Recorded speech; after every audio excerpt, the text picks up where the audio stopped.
Any attempt to tell the story of Western philosophy must begin with the ancient Greeks, who produced not only the first, but some of the greatest Western philosophers.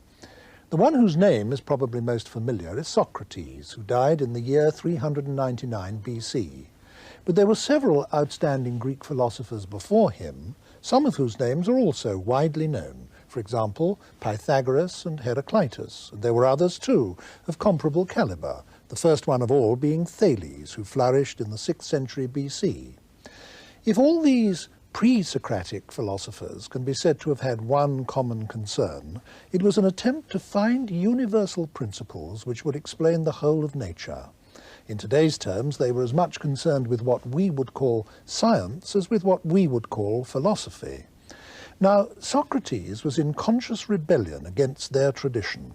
He maintained that what we most need to learn is not how nature works, but how we ourselves ought to live, and therefore that we need first and foremost to consider moral questions. Socrates didn't write anything. He did all his teaching by word of mouth, and none of the writings of any of the pre-Socratic philosophers have come down to us directly. So all that we know of any of the philosophers whose names I've mentioned so far is what has come down to us second-hand, through the writings of others, though this does include some pretty long summaries and a good many direct quotations. The first philosopher who wrote works which we actually now possess complete was Plato. He was a pupil of Socrates, and in fact it's from Plato's writings that most of our knowledge of Socrates derives. In his own right, however, Plato was, beyond any question, one of the greatest philosophers of all time. Some think the greatest.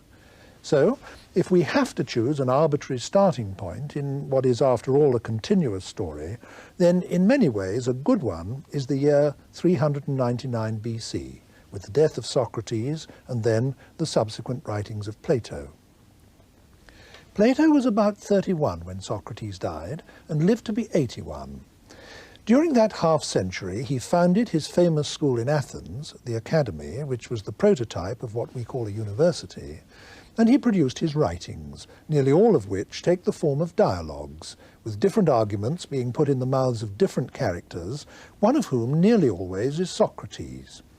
Most, though not all, of these dialogues are called by the name of one of the people Socrates is talking to in them. Thus, we have the Phaedo, the Laches, the Euthyphro, the Theaetetus, the Parmenides, the Timaeus, and so on.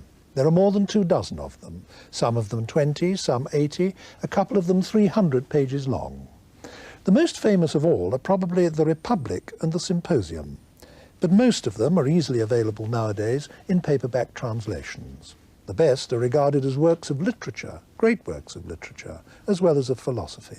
Plato was an artist as well as a thinker, and many people regard his prose as the finest Greek prose ever to have been written by anyone.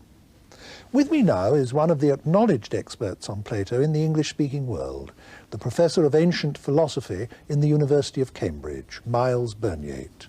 Professor Burnyeat, I know that you regard Plato's career as a creative philosopher as having been somehow launched by Socrates' death. How was that? Well, I think Socrates' death in 399 must have been a traumatic event for a lot of people. Socrates had been this spellbinding presence around in Athens for many, many years, much loved, much hated. He'd been caricatured on the comic stage.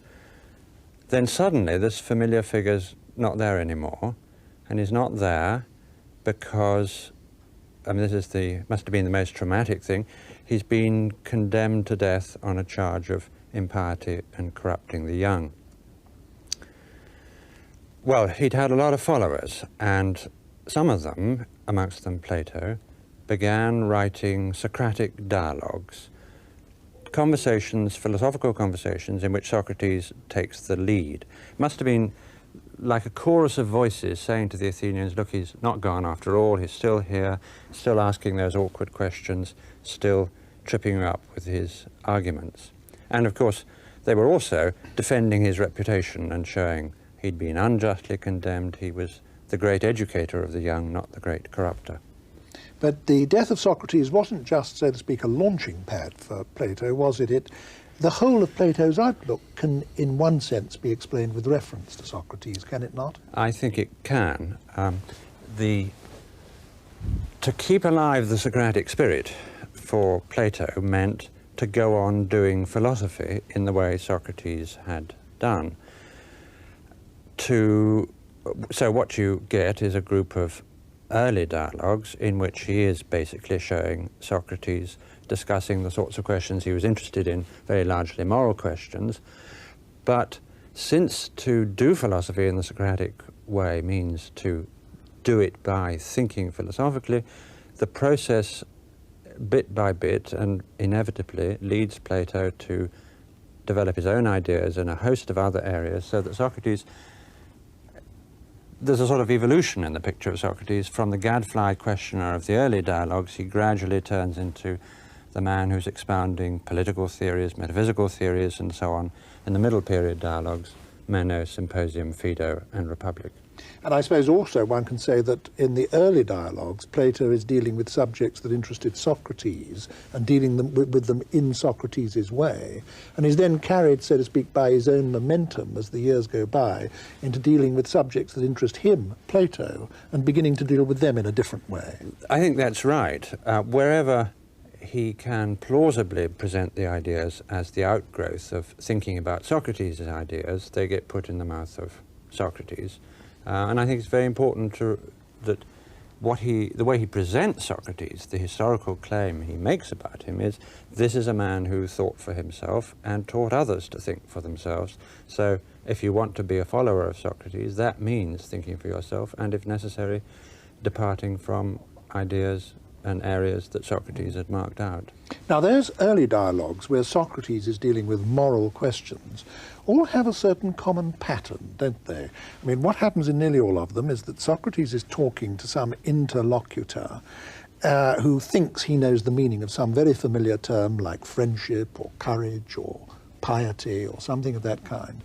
And by simply quizzing him, by interrogating him, by submitting him to what's become known as Socratic questioning, Socrates shows this person, and incidentally the onlookers as well, that they don't at all have a clear grasp of this concept that they thought they understood so well. Now, this process has itself been of enormous importance in philosophy ever since, hasn't it? Not only has it been, but these very works are still very widely used to teach philosophy and to introduce philosophy to people who want to know something about it. You start with a familiar and important concept. It's always a concept that's important in our life, and you get people to realize that there are problems in that concept. They try to think about it, they produce an answer, Socrates shows the inadequacy of the answer. You end up not with a firm answer, but with a much better grasp of the problem than you had before, and you, the reader, 20th century reader or an ancient reader, are left both drawn into the problem and wanting to get the answer and feeling that perhaps you can contribute. One can't help reflecting that even after more than 2,000 years, we're still puzzling about the meaning of terms like beauty or courage or friendship. We're still wondering precisely what these things consist of. Have we got any further after all this time? Yes and no must be the answer, mustn't it? I think Plato would be very firmly insistent that even if he did know the answer, if he told us, it wouldn't do us any good. I mean, it's the nature of these questions that they are ones that you have to think about for yourself, and an answer is worth nothing unless it's come through your own thinking. And that's why these dialogues are so successful as instruments for drawing you into philosophy. In those early dialogues that we're still, for the moment, confining ourselves to, one thing that Socrates keeps saying is that he has no positive doctrines of his own to teach, that all he's doing is asking people questions. But there seems to be something disingenuous about this claim on Socrates' part. I think that, in fact, there are, so to speak, unacknowledged doctrines lying under the surface of these dialogues. Would you agree with that? Well, there are some doctrines that emerge, not very many.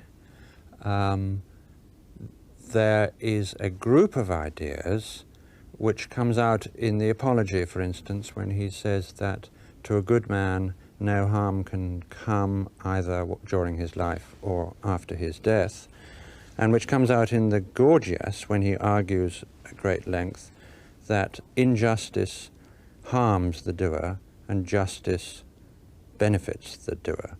It's the idea that there is no real harm that can come to you. You lose your money, paralyzed by disease. None of that really counts as harm. Only the loss of your virtue would count it. Only going in for bad practices like injustice, they would be the only real harm, because the only real harm is harm to the soul. There's a group of ideas which Socrates is very emphatic about, where he sometimes even claims to have knowledge, and it's also a group of ideas where Plato never reneges on Socrates. He remains convinced of the truth of the proposition that injustice harms the doer and justice benefits him. And that's provided your soul remains untouched. Worldly misfortunes don't do you any harm of any really deep significance. That's right. Yes. There's another group of ideas where Socrates does not claim knowledge, and where Plato eventually is going to renege on Socrates, and that's the group of ideas summed up in the statement that virtue is knowledge. In these dialogues, when somebody's asked what's courage, what's friendship, what's justice, sooner or later as the discussion proceeds, the idea emerges that this virtue, courage or piety, should be regarded as a kind of knowledge. And that's just as strong and paradoxical a statement as the first group of ideas, because common sense, and I mean common sense then as now, ordinarily supposes that it's one thing to have the wisdom to know what the best thing to do in a given situation is, but another thing, which you also need, the courage to carry it out if it's difficult, or the temperance to resist an easier option instead. Wisdom's one virtue, one quality to admire in a person, courage is another, and a man may have one and not the other, or each of them to different degrees. But if courage just is this knowledge, then that kind of contrast can't arise. If I don't do the right thing, it can't be that I knew what I should do, but lacked the courage to carry it out. If I lacked the courage, I lacked the knowledge, and I didn't know what the right thing to do was. So any wrongdoing that I do is done in ignorance, because I didn't know it wasn't the best thing to do, and if done in ignorance, done involuntarily. So no one does wrong willingly is the famous way it's summed up. Doesn't the unvarying dialogue form that Plato writes in give rise to two rather important and also really unnecessary problems? First, to what extent is this the historical Socrates whose views are being put before us, and to what extent is he a kind of fictional character created by Plato? Because after all these dialogues were written after Socrates' death. And the other question, perhaps related to that, is what are the author's own views? Because again, since these are all dialogues, it means that all opinions are put into the mouth of other characters, and that sometimes, at least, leaves us feeling that we're not quite sure what Plato himself actually thinks. Well, I think there's a sense in which we need to worry about this question, and a sense in which we don't. The sense in which we don't is that Plato's portrait of Socrates makes the claim, here is a man who thought for himself and would overthrow long-cherished conclusions if it turned out that he thought they were wrong, and he taught others to do the same. So if Plato comes to think that there is more to virtue than knowledge, though knowledge remains the most important factor, and he does come to think this, then it's only in keeping with the Socratic spirit to throw over the doctrine that virtue is knowledge and produce a better view of his own. The other side of the coin is, of course, it's most important that we notice what's happening when Socrates in the Republic says something incompatible with what Socrates said in the Protagoras. Notice that we're getting a new view and how it connects with all the other concerns of the Republic, how it makes a much more complicated picture of moral education, and how it makes possible a new vision of a political ideal society. The important thing is the search and the inquiry, but it's got to be inquiry, search, with understanding of where we've got to from where. Yes, in other words, because our assumptions and beliefs and so on are open to perpetual questioning, conclusions, in quotation marks, don't have any special status. They are themselves staging posts on the road to further inquiries. That's, I think, what Plato believed very strongly. Yes. And so he's in a way demonstrating this to us by his practice. Exactly. And I think he would claim that that was what it was to keep the Socratic spirit alive. Yeah, perpetual questioning. It's usual, isn't it, to divide Plato's output into three periods, happens so often with writers and even creative artists, the early, the middle, and the later. And so far in this discussion, we've been confining ourselves to consideration of the early dialogues. When you move to the middle period Plato dialogues, you find Plato for the first time beginning to put forward positive ideas of his own, not Socrates's, but Plato's own ideas, and to argue for those ideas. Which would you say are the most important of Plato's positive doctrines? I think one has to single out two above all: the theory of forms and the doctrine that learning is recollection, the idea that to learn something is to recover from within your mind recesses, knowledge that you had before you were born. Let me take that one first of the two. I think a lot of people will think when they first hear this that we are born knowing things. That might sound a bit bizarre, but at least very closely related ideas to that have been permanent in our Western culture. I mean, idealist philosophers have thought that there was innate knowledge or innate ideas. Most of the religions, I think, believe something of the sort. And we even have eminent contemporary thinkers like Chomsky believing that you're born with a whole grammar programmed into your mind. Now, what was Plato's version of this belief? Plato's version was that this knowledge was part of the essential nature of the soul, which the soul possessed before you were born, because he believes at this period in the soul existing before it's embodied in this world. And I think to understand this theory, one's got to go back to those early Socratic discussions. If you look at one of these early discussions, somebody is asked for a definition of, let's say, courage, and Lakes, who's the person who's asked that, says at one point, courage is endurance. Socrates then asks him some further questions, and he always does this when he's been given a definition. He says, is courage invariably a fine and admirable quality? Yes, says Lakes. And then Socrates takes him through a number of examples of endurance, where endurance is not admirable at all, maybe very foolhardy, pig-headedness, or yeah. It may just be morally neutral, yes. as when a financier keeps on spending money, enduring the losses, because he knows he's going to get a profit at the end. So if endurance is morally neutral or bad, courage isn't, courage is always good, then courage can't be endurance. That's a typical pattern of Socratic discussion. Logically, all that's actually happened is Lakes has been shown that his beliefs are inconsistent. If we take all the answers together, they can't all be right because they contradict each other. But Socrates always presents the situation as one in which that definition, courage is endurance, has been refuted, so that he is in practice taking Lakes' secondary answers as either true or somehow nearer the truth than the definition, and hence available as a basis for refuting the definition and saying that's the one that's got to go. Can I just stop you there? Because I think you've said something that's of great importance to us all today. I think we all tend to have this assumption that by discussion you can get at the truth, whereas almost by definition discussion can't necessarily do that.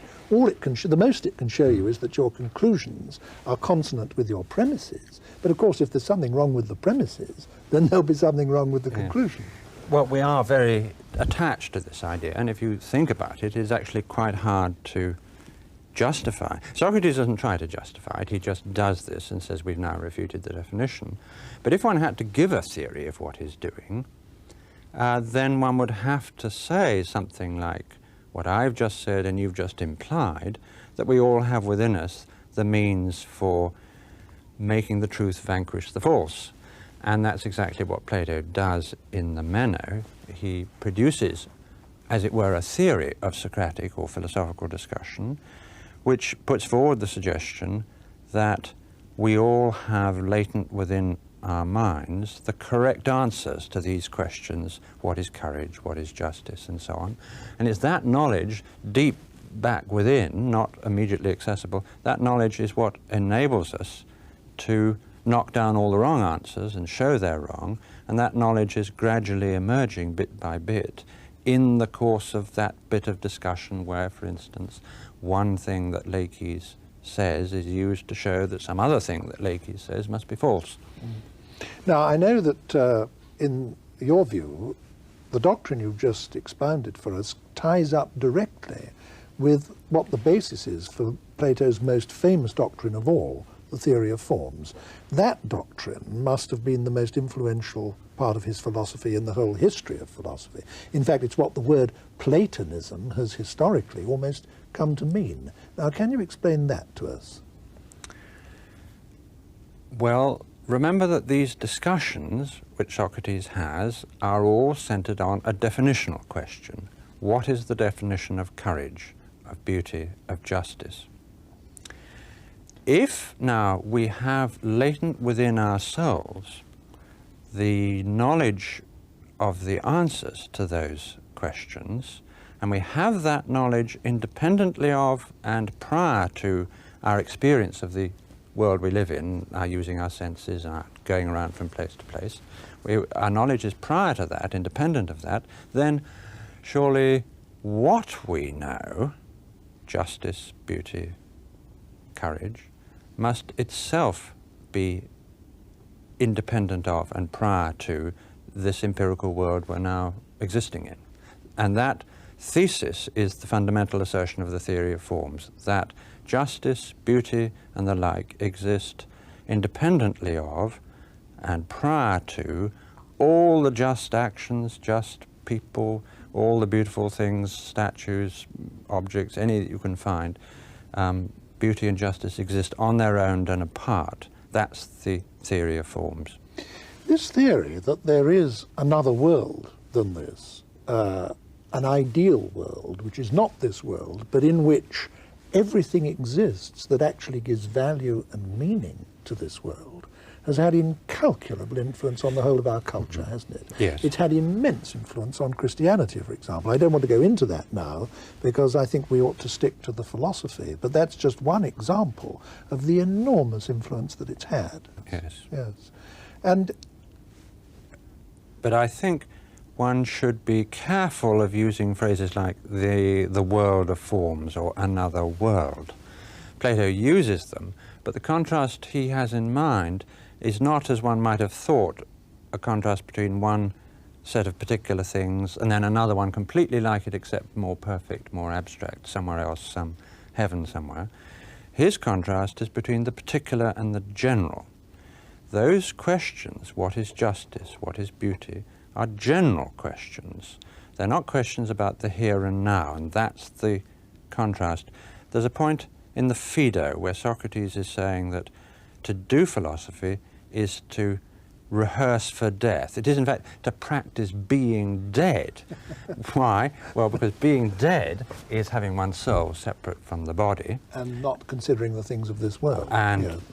In doing philosophy, you are, so far as you can, separating the soul from the body, because you're not thinking about the here and now. If you're asking what's justice, anywhere, anytime, justice in itself, you're not asking who did me wrong now, yesterday.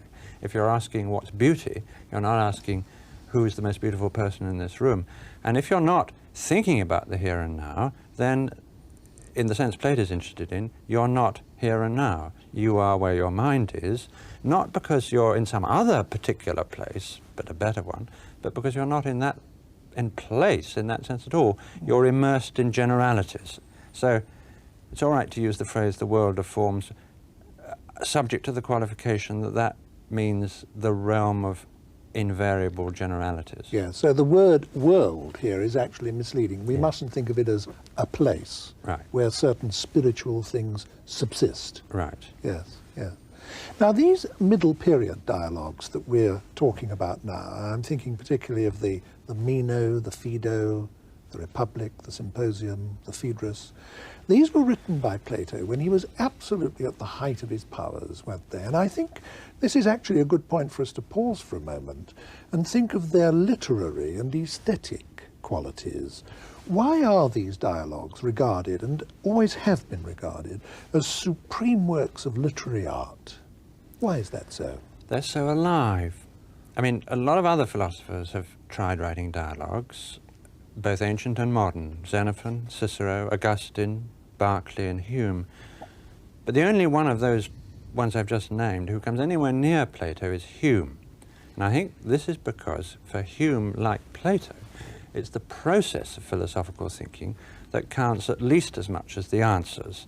With Xenophon or Berkeley, it's all too clear you're reading somebody who cares about the answers, not the process of journeying towards them. Where Plato is concerned, we have to add his fantastic mastery of language, whether it's high-flown imaginative descriptions or witty repartee, jokes, images. He's terribly good at making crystal clear the most difficult thoughts. You can go on adding, I mean, because in the end, it's just that he's an artistic genius as well as a philosophical one. Do you share the traditional view that his masterpiece is the Republic? Yes, I do. Why? I think because it's in the Republic more than anywhere else that he makes good his belief that every question is connected with every other, and that the inquiry really can't stop, that even a conclusion for now leads on to the next problem.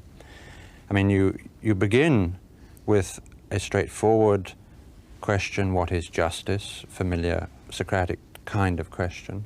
That becomes the question, is justice a benefit to its possessor? And Socrates sets out, and this is really the task of the whole Republic, to show that justice is a benefit to its possessor, indeed the thing you need most of all if you're to be happy, whereas the unjust man is the most miserable of all creatures. But to do that, it turns out he has to give a theory of human nature.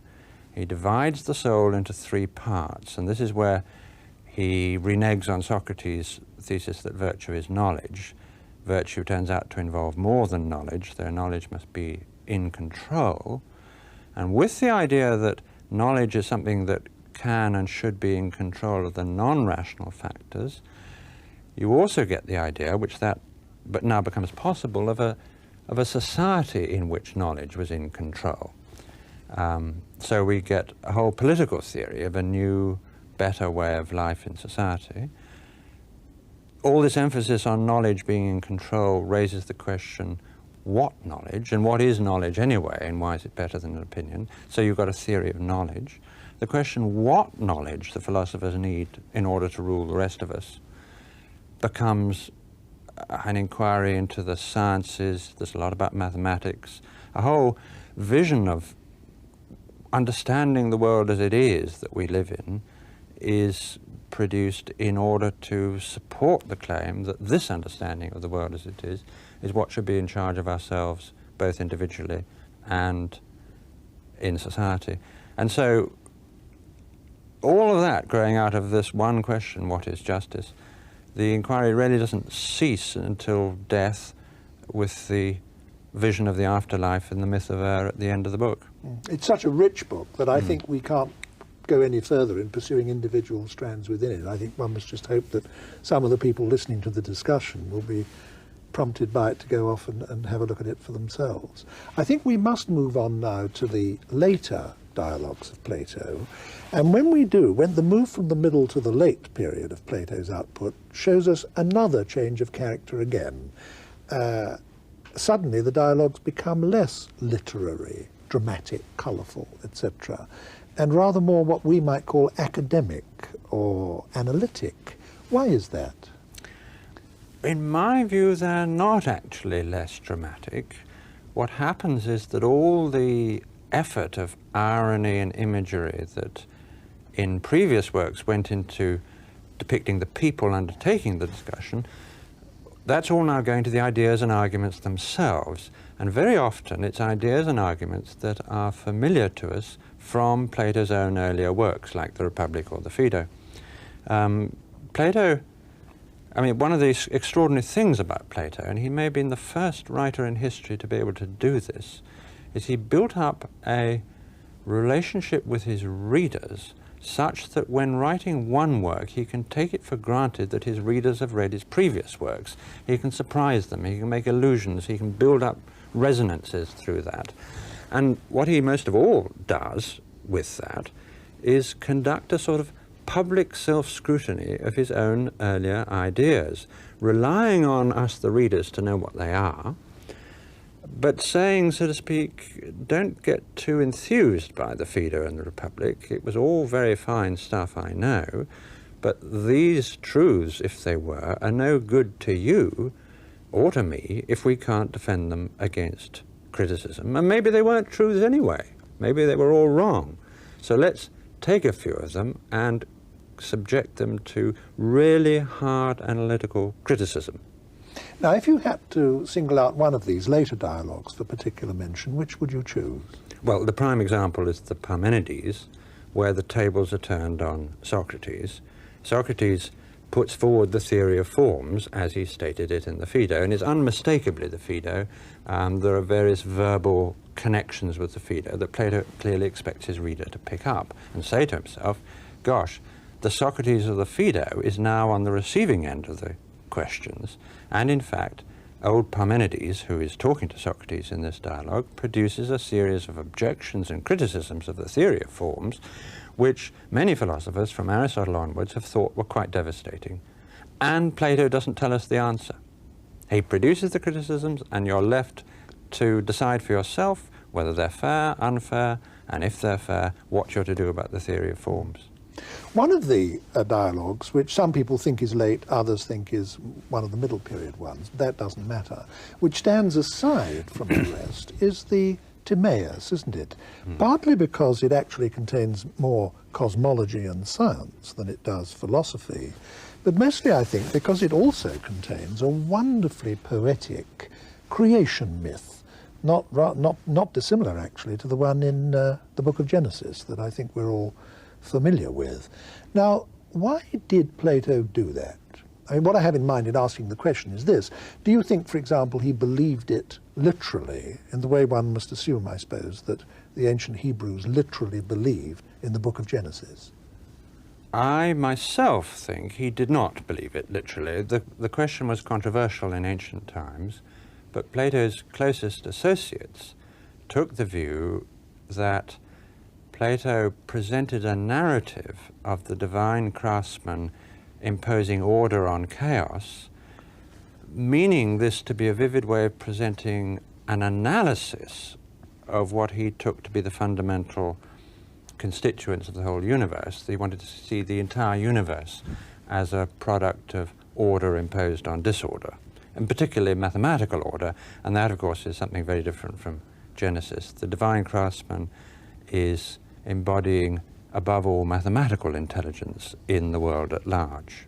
So it's a poetic way of explaining the intelligibility of the world, which has been a mystery for people, actually, from the earliest times until now. Right, and of course, such a general proposition as the proposition that the whole universe is the product of imposing order on disorder isn't a proposition that you can prove either in general or in all its vast detailed ramifications, and Plato is very well aware of this, and that's another aspect, I think, for another reason why he puts it forward as a myth, but a myth which is the guiding inspiration of something that Plato was very serious about.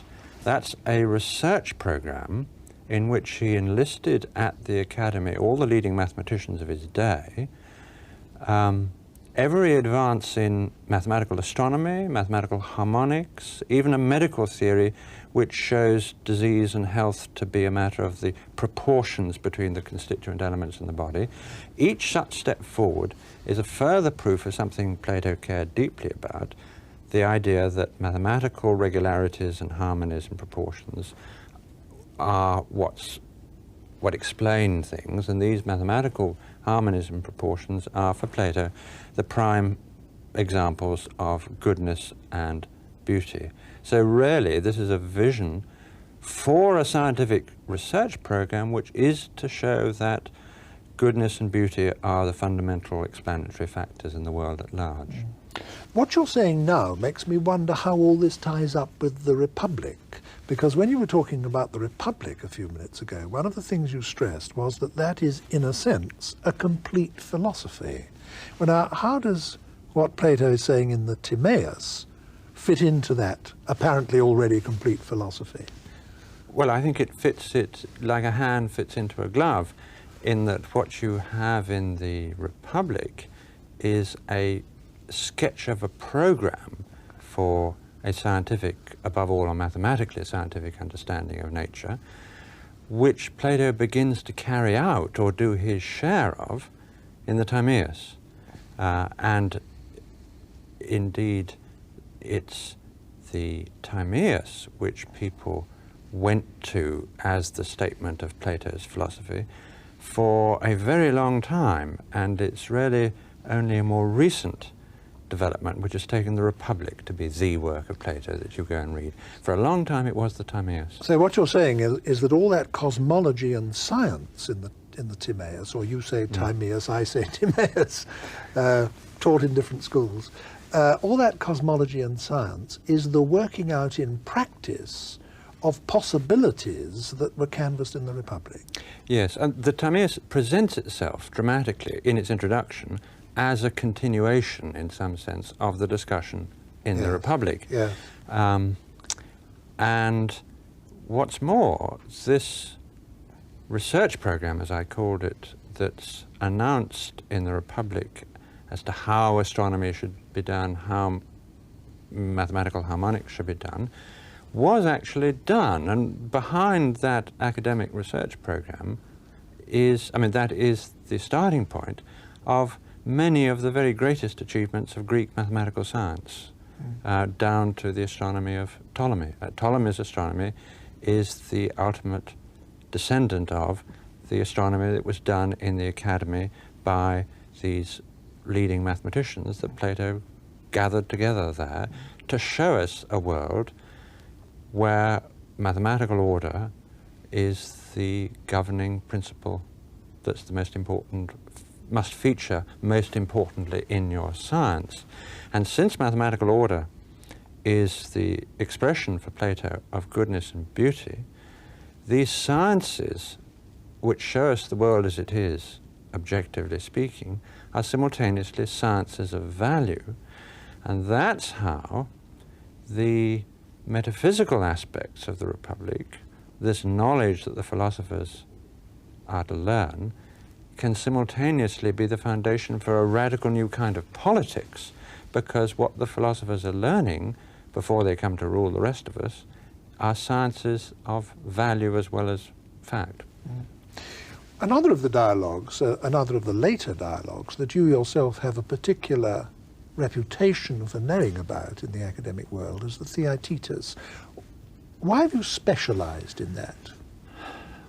Because I find it endlessly exciting, and I've never plumbed to the bottom. Every time I go back to it, there seems to be more to discover about it. And I think many philosophers have found this is the dialogue that Leibniz translated, Berkeley wrote quite a lot about, Wittgenstein quoted. This is a dialogue which other philosophers have always found stimulating. What's it about? The question is, what is knowledge? And it's a large-scale exercise of the kind of Socratic discussion that went on in the early dialogues, but on a much bigger, grander scale. 3 answers are given. Knowledge is perception, knowledge is true judgment, knowledge is true judgment together with an account. Each of those answers is knocked down in true Socratic style. We're not told what Plato thinks knowledge is at the end, but we have learnt such an enormous amount about the problem and about the ramifications of the problem that we go away feeling the richer rather than the poorer. There's no consensus to this day on what the precise nature of knowledge is, but I guess that the nearest we have to a generally accepted view is actually close to what you just said, namely that it's perception, something that's based on direct experience, plus our capacity to provide justification for it. Ah, you've now produced an interesting solution to the problem we're left with at the end of the dialogue, namely all of those answers have been knocked down, taken separately.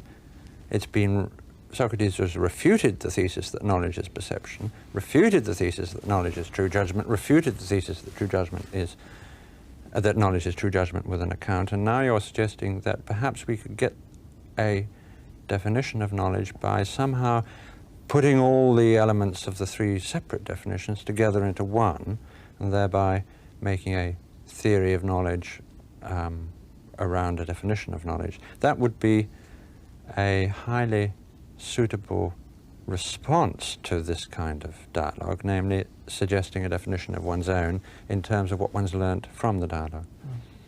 We must, I think, bring this discussion to a close now, but before we do, I would like to ask you something about the influence of all this, because Plato must be either the most influential or one of the 2 or 3 most influential philosophers there have ever been. Can you say a little, if only briefly, about what the main lines of this influence have been? I think it's important to remember there were 2 philosophies opposed to materialism in the ancient world. There was materialism in the form of the atomic doctrine held by Democritus and Epicurus, and there were the anti-materialist philosophers, Plato and Aristotle, both of whom are opposed to the suggestion that everything, life, order, mind, civilization, art, nature, can all be explained as the outcome of the movements of particles of matter, subject just to the laws of motion and their own nature. Now, Aristotelianism is opposed to that sort of materialism, but Aristotelianism carries the war so far into the enemy camp that it's actually very hard to reconcile the Aristotelian philosophy with the modern scientific enterprise, which has a lot about atoms and the movements of particles of matter and all that sort of stuff. And indeed, I think it was no accident that when the modern scientific enterprise got going, it got going by throwing away the Aristotelianism, which had so dominated the Middle Ages. But Platonism is much easier to reconcile with the modern scientific enterprise, and that's why I think, since the Renaissance really, Platonism has lived on after the death of Aristotelianism, because that's a philosophy which you can use or be influenced by if you're seeking to show how scientific and spiritual values can be reconciled, if you want to do justice to the complexities of things where materialism is giving just too simple and simplistic a story. And there's something very contemporary to us, isn't there, about the fact that Plato's cosmology and Plato's science is based on an essentially mathematical physics. Yes. Thank you very much, Professor Burnyeat. Thank you.